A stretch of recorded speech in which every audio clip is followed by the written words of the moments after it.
For the Russians, the constitution serves as a demarcation of a fait accompli which they have imposed by dominant military force in Syria. This demarcation requires legitimization that the Russians hope will enjoy international acceptance. Therefore, they are trying to implement this process through understanding with the United Nations through the Geneva platform. The Russians want to implement this in partnership with the West.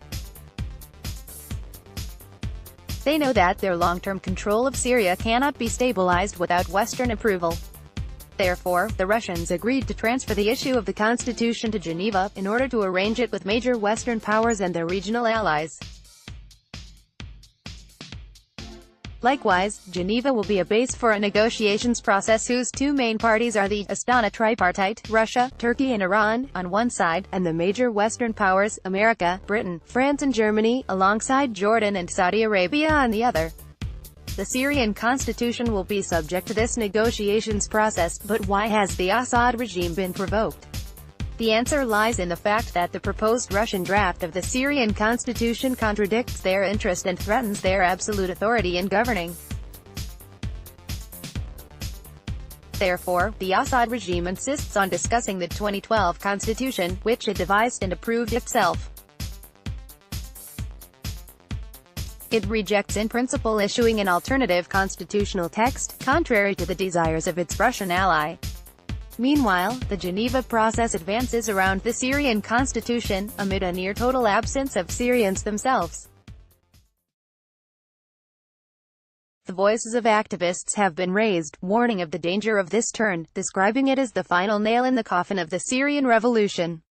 This team of activists has called for opposition politicians not involve themselves in approving this negotiations process through participation. Without a doubt this description is correct.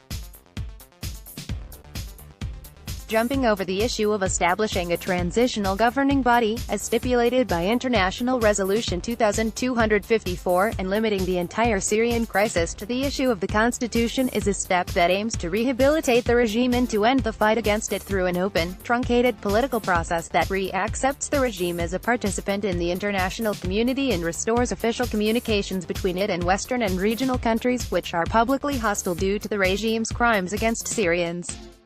However, the question remains, is rejecting this process the best option for the Syrian opposition? Or the question may actually be, is rejecting this process a choice available to the opposition in the first place? And are there other choices? Some respond that there is no longer a Syrian opposition in actuality.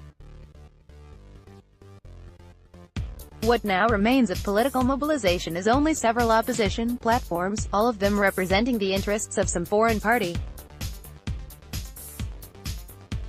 This answer determines the answers of the previous questions.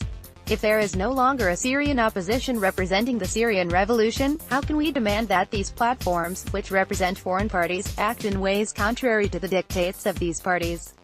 Put simply, Syria's gates are open. The constitution is the final step to entrenching the entry of foreign forces through them and legitimizing this entry. The remaining issue raises a question regarding the fate of the Assad regime's rule. Syria's situation is returning to the days when the French mandate was imposed upon it, and the armed resistance was unable to alter the situation.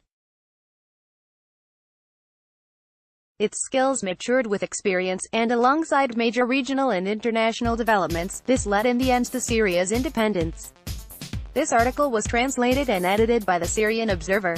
Responsibility for the information and views set out in this article lies entirely with the author.